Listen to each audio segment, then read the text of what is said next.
n'importe Kabila. Kabila est militaire. So bon retour la question c'est que Kabila est militaire. Pour la nuit, il a sorti les canissi, il y a état de siège. Ok, bah M23, il y a Kabila. Kodeko, il y a Kabila. Biloko, il y a Kabila. Donc, vous pouvez imaginer la base logistique na biso à Kankokolo. Bouclage de Salami, force armée congolaise, balakisi que basé le Kwamakasi. Bakangi plus de 750 infiltrés na kati Kankokolo. Ba Rwandais. Ope bakata bango bangengate. Trobatwana nde basimbaki base logistique.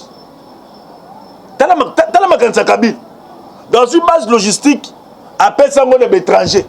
Donc ceux qui sont soldats congolais bazo bunda na front, basengi ravitaillement, tout ba munitions qui chasse à l'époque, bana ko répondre boni. Munitions ezate, bo économiser ba munitions na bino. Na kati ya botel nyonso ya minene, oyo bandi na ba 5 niveaux, 10 niveaux, oyo Kabila atongaka. Kuna na kati tala ba Rwandais. Et attention le bawa, même le niveau qui s'est lobby na butu. Population yé moko déterminée. Bobi ke zo asala carrière moko kuna carrière on a qui gérer na étranger ba Rwandais. Un certain colonel Bizerelele. Donc ça bimi koko ba na terrain qui fla, on sent que entourage na tout ba Rwandais. Mais la minute yo faire des sache bango maboko. Numéro 1 à service à renseignement rwandais. Boluka Moutikate, c'est M. Kabila Hippolyte. Boluka Moutikate. Yango moni faire des ça déterminé. Abi oui. Le quoi na mouto mboka tozi congolais de père et de mère. Toza obligé à komati na Rwanda kobeta. Yo mona sera Kabila ba congolais ba fait na niveau est ba sala marche ba Kigali. Ba salate. Pendant qu'on banga, babi que le président Congo a kala Kabila wana aza mpaya. Yom tosa bagino sur l'est. Il faut pas kanga Kabila. Parce que malade à Congo est Kabila. Tant que de gauche droite cité. Kabila zali numéro 1 à service à renseignement rwandais awa. Asali 18 ans nakata Congo Kabila bomonio.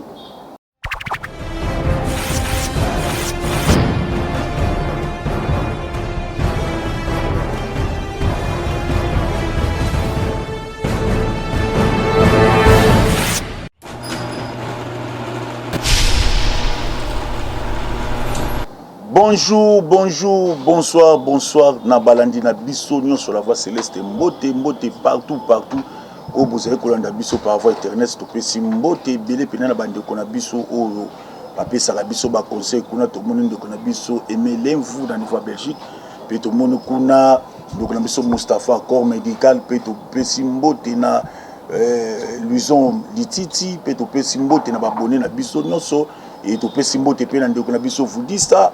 Peto pesi mbote na ba o nyonso balingaka biso. Bongo lelo toye kosolola makambo etali politique ndenge toujours tolobaka ndenge maître na biso docteur Etienne Tshisekedi wa Mulumba RS mémoire ndenge alakisa biso politique et ndenge lelo ba congolais belé ba ko comprendre que il faut tozonga na origine to défendre patrie yango ezali République démocratique du Congo. Awa attention ezoko mata makasi parce que ba congolais ba kotipe pour na ko défendre mboka. OK kala ezaki soki bozo beta masola mboka na ba opposition na ba pouvoir bazo kanate. Pouvoir azo tirer rideau, opposition pas azo tirer rideau na elle naï. Mais cette fois-ci ba congolais ba se décider boye bango nyonso. O baza congolais ba congolais de père et de mère ba lobi boye. Makambo etali ya kobenda na totiki nan. Tu as ko défendre école ya bakoko. Soki lelo bomoni badongolo miswa Congo batika na soni parce que vi oyo ba infiltra ki Congo na ndenge tolobaka o balobaka na monoko na biso ya Bangala omoni ndoki belela va mungongo ikauka. Afdel bakota na Congo bazwa administration nyonso congolaise en otage. armée, la police, sécurité, tout. Wana Afdel. Afdel, et il y a qu'on départager classe politique, il y a un peuple congolais. Va créer une division inutile. Afdel et Kei est comme PPRD. PPRD est comme FCC. Oya Kabila. Tshisekedi a comme chef de l'État. Akouti bagarre, on a Nicolas Messa. Ba piège belé. C'est bon, moi, je François Bebanga Kosala. Eza bangote. Eza bazu ben jonction à Kigali. Na ba Kabilo. Dieu merci. Parce que Tshisekedi a tika ki Congo dans maboko Nzambe. Nzamba zo bunde la Congo. Tshisekedi, chef de l'État, appelle si état de siège. Bateau bazo combattre état de siège, c'est ka banani étranger. Ote biloko ane ko simbate mboso to alongolango, mboso peut toujours une idéologie. Na ba député congolais o baza ba originaire ya Congo. De père et de mère, babino adopté, to prolonger. Bogota la différence il y a Kabila na Tshisekedi. Kabila zaki militaire. Mais na niveau est kuna bakufa chaque jour. N'importe Kabila. Kabila zaki militaire. So bon la question est que Kabila zaki militaire. Pour la nuit, t'as les canissi ya état de siège. Oh que ba M23 ya Kabila, Kodeko ya Kabila, biloko tout ya Kabila. So Tshisekedi aye état que civil. Mais à côté état que Congolais d'origine de père et de mère habité, il faut arrêter l'hémorragie au niveau est. Parce que chef de l'État la propagande naie à la kaki ba Congolais nyos. Toko ça là par tous les moyens, toko tisa kimia na niveau est. Parce que bandi ko ba kufi mingi. Mais telasko ba Rwanda ba kota ka awa. Ba bandi ko diaboliser chef de l'État. Ba Rwanda ba kota kiawa. Ba réussir d'abord ko diviser diaspora congolais à l'étranger. Soko moni bato baza di banda mboka basenga Tshisekedi non kata coalition wana tolinga ngote okosala mariage na bato FCC ba Rwanda wana ne ba congolais bande gulu Tshisekedi a réussi à kati coalition toujours ka bato batine que non kata coalition to kondima Tshisekedi mukolo kata coalition entre FCC na cash Tshisekedi a kata momoni ba congolais kaka babite ndeza boye to sepelité donc grâce il y a service à renseignement rwandais au ba diviser qui classe politique congolaise. Tshisekedi a moni question na kena précipitation na opé de cible. Tshisekedi ebe que cible na biso ezali Kigali. Na osala nini? Soki na kena voix boye ezana ba Kabili o bazalia bazolinga ba préparer retour ya Kabila na scène politique. Parce que si on a mina professeur congolais, bah fandi na kinga kati na Kabila juste Kabila non autorité morale biso na to lembi yote. Il faut yo zonga kaka. Poni Kabila tile ba mbongo tout Angers. Mais awa sikoyo na diplomatie ya chef de l'État na diplomatie oyo ba congolais ba fongoli mitema. Ba bandi ko dévoiler ba secret. Ah, tous ceux qui la minute, identification, et ça, la carte à Bakanyos. Identification, la carte à Bakanyos. Et que vous pouvez imaginer, la base logistique, na biso à Kankokolo. Bouclage de Salami, force armée congolaise, balakisi que basé le Kamakasi. Bakangi plus de 750 infiltrés, na carte à Kankokolo. Barwandais. Ope bakata bango bangengate. Si vous avez un simba qui base logistique, dans une base logistique, appelle ça un étranger. Donc ceux qui sont congolais dans le front, ils ravitaillement, tout les munitions, qui chassent à l'époque, qui répondent aux munitions exactes, pour économiser les munitions. Mais cette fois-ci, le base logistique congolaise, il y a l'armée Congo, il y a Congo. Azali congolais de père et de mère, ceux qui connaissent pas bien que tous ça besoin de ravitaillement, mbala moko kei ndo moni agitation bandi et na kati ya hotel to tanga ba kombo hotel parce que ça média na kati ya hotel nyonso ya minene oyo bandi na ba 5 niveaux 10 niveaux oyo Kabila atongaka kuna na kati tala ba Rwandais et attention le bawa même le niveau qui sensu lobi na butu population ye moko déterminée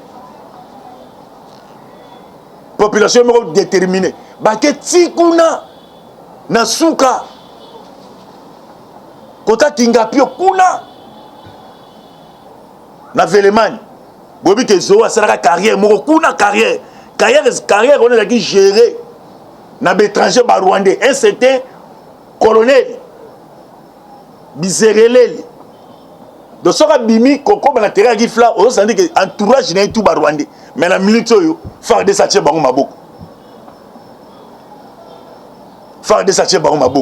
ponini armée congolaise a travaillé à partenariat na population na yi donc population congolaise bazo la armée ba vrai pays mokonzi omoni na ndako kuna omoni na 12 niveaux to mona ka basi mo makuna bazo lo songe ndo moni ba pesa opération longola kachile contrôler lisu likolo ya lisu to lo bagango déjà parce que tozala mboka mususu te ya kokende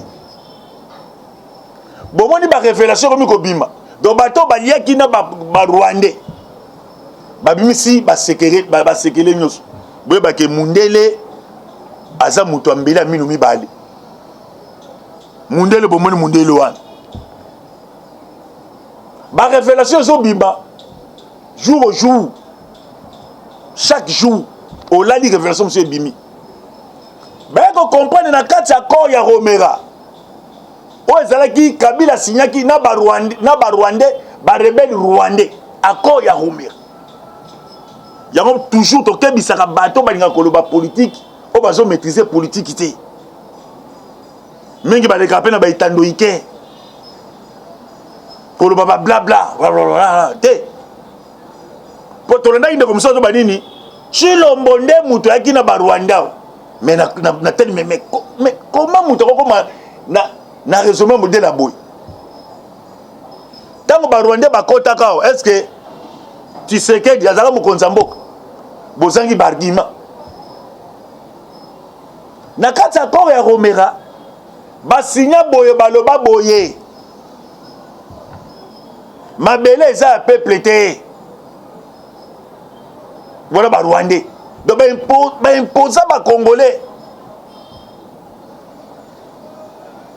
soko tala entrée AFDEL est-ce que Mouzé le père azaki na soda na sima Mouzé azaki na ba Rwandais ba Bizi Mankara yango monelo ke poussaka Mouzé acha James Kabarebe chef d'état major a nommé Bizi Mankara ministre affaires étrangères tala siko trahison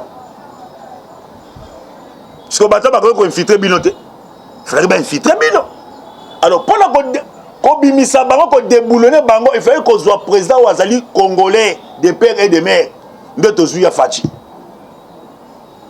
na kati ya kora Romera wana c'est dit congolais zaki na parte congolais zaki na parte bokola mukabo ebo matin un rebelle rwandais à côté ya bino moni partout on sur la biso ale bino pe ba congolais boni ko kim ata congolais a gangi abeleli na communauté internationale azwaki ba coton tiaki na matoi il fallait qu'il ça la politique mora bien pour communauté internationale ba décider ya mokili ba longola ba coton na matoi na bango et tango ba longoli ba coton na matoi na bango nde ba komi koyoka mungongo ya Congo et ba okai mungongo ya Congo na pechwa ya Nations Unies tango Félix Tshisekedi a matière bandi ko expliquer Congo eza nini avantage ya Congo eza wapi na oyo nyonso bosali Congo et yango boli ba Congolais ba fandi babi nyonso omoni oyo cible numéro 1 ya ba Rwandais ya ba Tutsi o azali c'est monsieur Hippolyte Kabila lobi na moyeba tout so ba bien tozo fête anniversaire o ba to ba kendaki forum kuna na Katanga organiser match ya aluka bile bosakani penza bokaba profiter na état de droit kuna pe tingi pululu atelemi mombondo kozala kuna pays du peuple donc bafandi tokosala nini ok numéro 1 ya service ya renseignement rwandais boluka musika te c'est monsieur Kabila Hippolyte boke musika te bokanga bandoki te Kabila nde azali numéro 1 ya service ya renseignement rwandais dans kati ya République démocratique du Congo asali 18 ans nana kocontredire numéro 1 ya service ya renseignement rwandais c'est Kabila 18 ans na mutu ya République démocratique du Congo parce que monsieur babaki à la bible pour nani Kabila na 18 ans makambesa mina est atika kozolanga ta solution te makambesa mina est Kabila na 18 ans na ye état que militaire nde baloba atika la jamais kozolanga solution mais mutu a continué à 3 ans état que congolais azolanga solution so bo ça différence on a te soldat 18 ans na tête ya mboka bato bakokufa na este Kabila azolanga solution te mais mutu akoti 3 ans aoti no na famille militaire aoti na famille politique aye azoli makambo este solution faut tobeta maboko et yango moni phare de ça déterminé abi oui le quoi na mutu mboka tozi congolais de père et de mère toza obligé à kokomati na Rwanda kobeta yo mona sera Kabila ba congolais ba fait na niveau est basala marche ba Kigali basala te banda ko banga babi ke président Congo akala Kabila wana aza mpaya yo mto sa ba géant sur l'est mais ce que bazu babi ke non ya sa pena ndeko na biso makila ezotambola makila ya biso to marché au moins na ba mama babandi koloba Paul Kagame azana bilakeli mabe baona Kabila Paul Kagame azana bilakeli mabe baona Kabila yokati Lorenzo ndaza wana on peut la solution te parce que Congo est déterminé au moins de détermination ya Poutine na Ukraine et de Congo comme vu que totika ki tamingi na bapaya nde toyeko sibir basor oyo alors pour to sibir sous basor oyo te faut sani il faut to anticiper du tozong sagre côté utaki pe to beta ba petit population est déterminée population so soutenir FARDC et yango moni biso itake coordination ya ba warriors to pesa ki mbela na bandeko nyonso na niveau ville kuna derrière nazo profiter ko pesa pe ndeko langa Gilles Kaloubi mbote belé ko pesa pe président Miyake mwana mama mbote belé ko pesa pe l'enfant terrible mbote belé ko pesa pe JR le cardinal mbote belé ko pesa pe Gelo Sambian mbote belé parce que na détermination wana mobilisation za makasi et yo congolais nous participer dans la contribution na yo il faut koyeba numéro na biso zaka na sewana uzomona ngo na sewana benga bako répondre yo la kisa ko za congolais différence et pas ça mi ba congolais ba comprendre que non likambo Congo ça likambo Tshisekedi ye moko te et to se plaint to même pas de comme si opposition ba marchaki hein ba nous opposition vite comme likambo wana état de siège et kolongo ka lisusu te et tikali défi tikali bongo et tikali bongo comme quoi l'hymne national état de siège si on regarde à 3 jours ici là allez va prolonger et c'est la société to ba de opposition ba bimi bazo marcher to lingite mboko c'est yango wana et ça likambo Tshisekedi ye moko te et ça likambo ya ba congolais nyonso lelo armée congolaise respect ma casse armée congolaise respect ma casse na batuma tu ba petit pays ba ko banga Congo parce que frappe wana oyo armée zobeta ya dégâts. Armée a déterminé.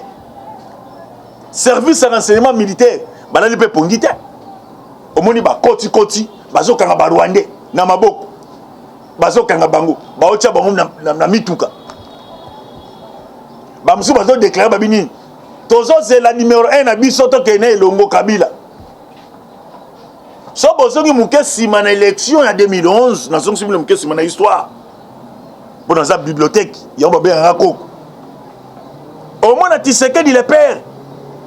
Batounie na Matadi. Est-ce que Etienne Tshisekedi wa mulumba bonjour. Wala nga itema na ba kondo Etienne Tshisekedi. Babi oyo na Matadi awa est-ce que oza sire ya ko gagner élection? Parce que Kabila est favori. Yoka réponse à Tshisekedi le père habité. Peuple congolais a posé élection. Au peuple congolais a posé ça qui mais c'est Kabila na ba kuliti na ye azonga na niveau à Rwanda. Ndo monaka tina nje mec non ya chichi ezongisa na Rwanda. Donc to comme na temps oyo le quoi de découvrir déjà ndoki ya Congo au a 18 ans na tête à pays. Hippolyte Bachaye Maboko a toto senga na armée makambo okufa sous son ezate peto sengi bato ba osam sa prochain chebea et si batanga ki Kabila plusieurs fois na ba témoin o to ko benon ntatine biso Kabila bobengi sayibo Chaye Maboko azo mérité ba respecter parce que ba Congolais ba pèse respect mais respect dans le monde ngoté. Aucune déclaration. Il y a représentant. Il y a M23. O asenga ki chef d'état que non, to senga na yo na Nairobi kuna bo intégrer biso au niveau ya armée nationale. C'est-à-dire Congo na ba soda to sena bango wa o batanga ba titre académie militaire ba soda ya Makasi ya Longonya pe ya Botosi d'autant négliger bango tozo yoka yo rebelle outi na zamba na brousse posa rebelle posa danger tozo to tchayo na kati armée nationale posa ba information armée congolaise na la police congolaise na service de renseignement militaire congolaise outi na kona niveau à Rwanda na Burundi tala baje mais soko soko mutesi momo na nini baje wana e bande ko sala makaka na tango ya Kabila. So tali armée congolaise bato tozo kango yo te nzamba lingi Congo so tali bato tozo kanga na bato chef de l'état révoqué wana 4 officiers wana donc nomination depuis 2011 dans ce babundi na zamba Kabila bino non ndeta boye boto fato solo la kasi bango muzuri habari mina chuwa jua ale boko tana armée. Bah, on a forcé effectif le moins étranger dans l'armée congolaise. Sur le quoi l'armée congolaise, bah, vu commandant suprême, oh, bah, il bien. Bah, vite, kondi mabilo ko anate. Ce besoin d'ima, effectif bah, soldat étranger, et zoko mata. Il y a une armée congolaise, c'est l'armée les plus infiltrée dans le 21e siècle. Bah, Rwandais, autant de monde à Moroboye, 22 à 25 ans. Comme le Oudjougou Jariga.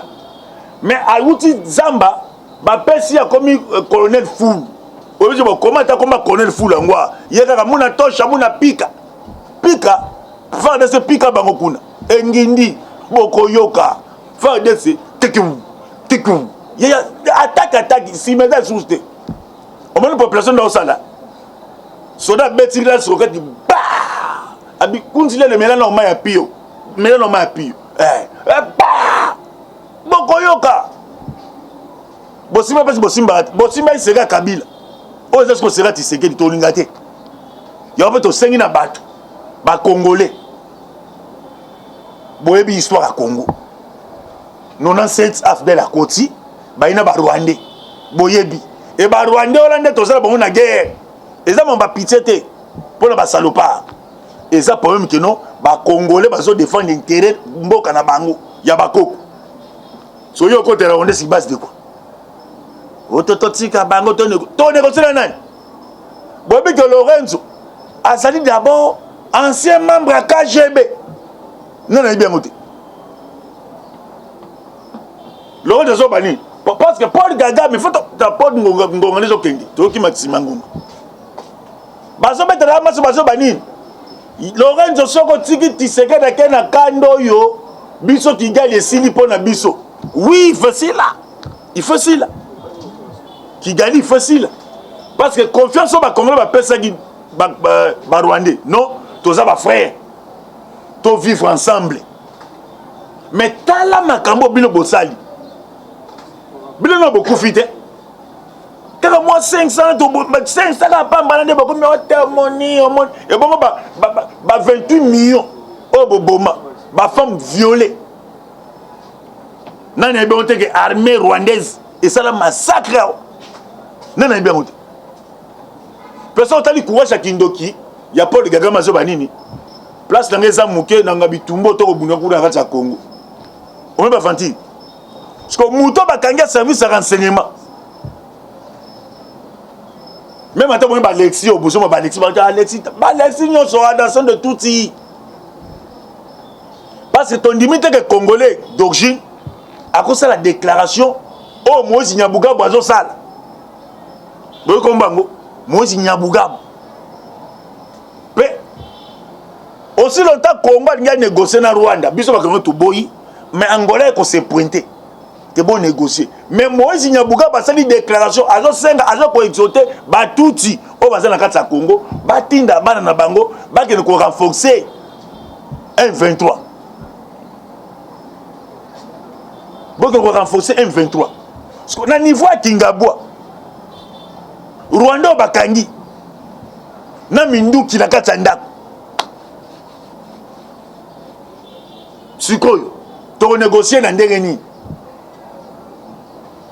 To négocier il faut to bunda. Biloko monsieur za muta kote wa ndako batuna ka susu na onke. So za di Pangola, Pangola. Li solo ko asima. Ndenge fa de ça tout ça. Et armée asana bénédiction ya peuple congolais nyos. Armée à ça déterminé ya ko gagner bitumbo parce que ba service na biso nyonso eza géré na ba congolais de père et de mère liboso armée to mande ko gagner pourquoi tous les serveurs centrales ya force armée congolaise ezaki na maboko ya bapaya na entrée afdel et kotakao ya moni ba congolais bazo senga na service à renseignement. Il faut pas kanga Kabila. Parce que malade à Congo, c'est Kabila. Donc de gauche, droite, c'était. Kabila, c'est le numéro 1 et service de renseignement rwandais. Awa. A sali 18 ans. Nakata Congo, Kabila, Bomonio. Kabila s'est multiplié. Molimo Kabila, quand t'as pas Bachadari. Molimo Kabila, et quand t'as pas Bachadari. Molimo Kabila, quand tu pas Congolais, Moussous. Likambezoya Congolais sont mon angoté. Likambezoya Congolais sont mon angoté. Alors, yango sont mon de sengalini. Il faut to bunda. Na ko bunda ne respect comme service ya renseignement congolais au bazu bateau commandement parce que numéro 1 au azalaki boyebi ba Rwandais mais ce que awa ba service central nyonso ya armée. Il y a renseignement, bah Congolais bazon na maboko. Il y a armée, bah Congolais bazon na maboko. Il y a la police, bah Congolais bazon na kati maboko. Il faut to gagner guerre. Il y a un moni FARDC à déterminé. Les FARDC à doser la population. Quand on y soyebi qu'étranger azali, comment ba les sous-souter pour $20 dénoncer. Bah on ba juillet. Ba juillet. Comment ba te que maman na maman chougou chourigi après ça dénoncer. Mais identification zali des une armée to sepeli au semble niveau quand koko l'état va doit la match armée koti azo ko identifier ya la kisa aneni no ane la sama ngwele ya biso zalia so que zate yo to ba zolo be ali tsheklo na mutuka to ko zonga na deuxième volume to beta suma solo oyo batu bakangi na niveau ya kimwenza donc to zo kanga kaka na niveau ya kimwenza donc tozokanga kaka donc so bakei bakoti bakao découvrir baflat oyo barwandais batonga na mbongo ya Congo sikoyo bazwi na mbongo ya Congo batongi balingi su basala Congo mabe yango zomona tozosonga toujours na prophétie ya Tshisekedi ndenge nde koloba peuple azosenga élection te peuple azosenga il faut M. Kabila azonga na Rwanda parce que so otali histoire ya Congo bato babundisaka Congo ezalaka bato Congo ya mbaka donc baétranger baza ebele bebo même en tant que équipe nationale donc bao gérer ba ministère bao gérer ba département sport c'est-à-dire ba sala bazo ebate bozo le échec mais sur échec soit mis pour na Congo mobile mais sur réussite ça pour ba congolais nyos maintenant Congo ça a besoin de réussite succès ya momoni ba joueur bazali ici ba télémi déjà armée azali la police azali service de renseignement azali pe population azali derrière commandant suprême omoni sénateur rwandais a 5 motions azobani il faut to négocier il faut gouvernement tala ba blague pe quelques sénateurs rwandais bafandi bazolia mbongo à Congo des sénateurs rwandais na kati ya Congo pe a siéger na kiti ya ba congolais mutu makase zo tapa Kabila il faut gouvernement congolais aluka stratégie mais par rapport à ma pingue ezaki kola mesa bobi misango ba dossier chebe ya botie ba fausse commune mutu mo tazali kola mobeko bo créer kaka yaya moni makamyo sangi simba ina mambote yaka nanwa ndoko mona batutu ba kokota kimia ko bange kokota mais aussi dans ta muto do tambola numéro 1 service de renseignement ya Barwanda Kabila à l'équipe nationale Lorenzo déjà parce que hier Kabila na yane Paul Kagame bazana nyongo ya ba cuivre ya bato ba dwagi mbongo na bango depuis 2011 12 13 omoni Chiboka ke Rwanda za premier pays ya nini ya combat azaka nango wapi frontière ofongwa mate il faut to la kisake biso toza na biloko na biso tokosonga na deuxième volume pour te expliquer bino suite oyo na niveau ya kimwenza 5 rebelle toutes bakota depuis 1997 bakangi bango na ba pareil ba opesa ba information to pesi merci mingi na la police merci mingi na armée pe merci mingi na service intelligent na pesi mbote na JE Pedro na niveau à Luanda Nzamba Fumuki Mbangu plus 243 84 40 69 461 affaire à suivre. Ciao.